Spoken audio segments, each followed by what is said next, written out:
Okay, creating breakout groups with Google Meet. So this is very much a workaround. Google Meet does not have this feature. And so there's a process here that's a little bit janky, but I'm gonna show it to you because it does work. So here we go. I'm gonna start by you need to find sort of some real estate on your calendar because Google Meet is integrated into Google Calendar.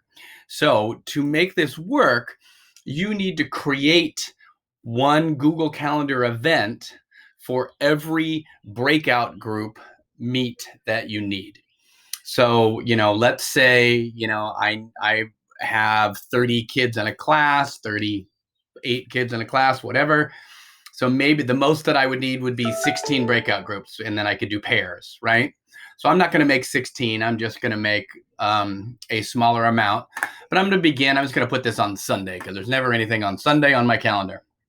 And so I'm going to create a bunch of breakout groups. And I'll just go up here and start at 1 a.m. Why not?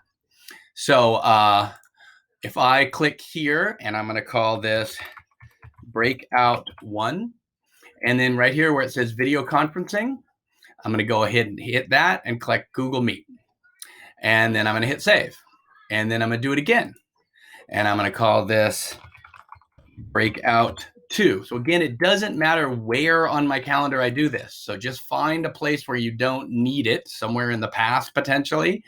It doesn't matter. This is the workaround for creating a bunch of codes that won't be deleted over time. So, and let's, breakout 3. And so this should be fairly obvious. I could just keep going, make as many of these as I need. You can reuse these for different classes. That's why I'm giving them very generic titles like breakout 1, 2, and 3. Each of them I've added a Google Meet to, right? And I hit save. So I could keep going and I would make, maybe make 20 of them just so you have them all, right? So now I can open up any one of these, and when I mouse over, I get this little thing here, and that copies to clipboard. So there's my breakout group 1. I'm going to copy that. Now, if I come over to my slides, then on the slides that I'm using that day, I would just put in, so here is a slide. So there's multiple students will all have this slide deck open as well. You can see you've got A here for Augustus Wright, who is my son. And I'm just going to put breakout group here, breakout group 1 here, right? And then I'm going to go back to my calendar and, whoops. I'm going to open that and copy breakout group 2, go back to my slides and paste that in here. And in this slide deck, you see I've also got, I've sort of said who the different students will be. You could take all of these links and paste them into a document and store it in your Google Classroom, just so it would be easy for you to find at any time. That's up to you. So now I've got multiple meetings here on the calendar. And now if I'm a student, so as Gus, I'm now logged in here as Gus. And you can see this is the slide that teacher me is on here. And I can come to Gus's slide. Well, there's the Google Meet right there. So Gus can click on this and join that meeting. He hasn't done Google Meetings before, so I'm going to go ahead and allow it to use my microphone and calendar.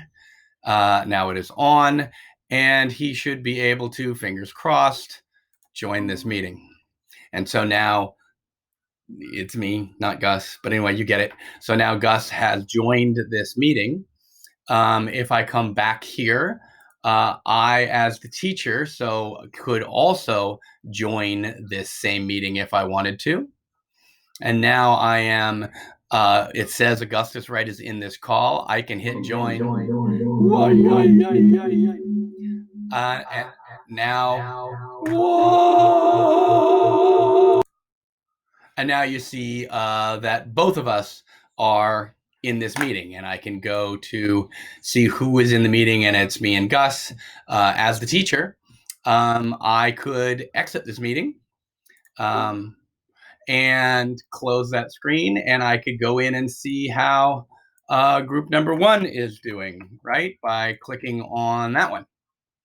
And then this would take me into group number one that I could join. And nobody's in here right now, obviously. And so this is the workaround. As I said on the first slide of the presentation, you use Google Slides as your way to sort of describe the entire lesson that you're engaged in. And then when you get to the breakout group part, you assign breakout group members to a slide. They can all edit that slide, and it has the link to their breakout group. So I hope that's helpful.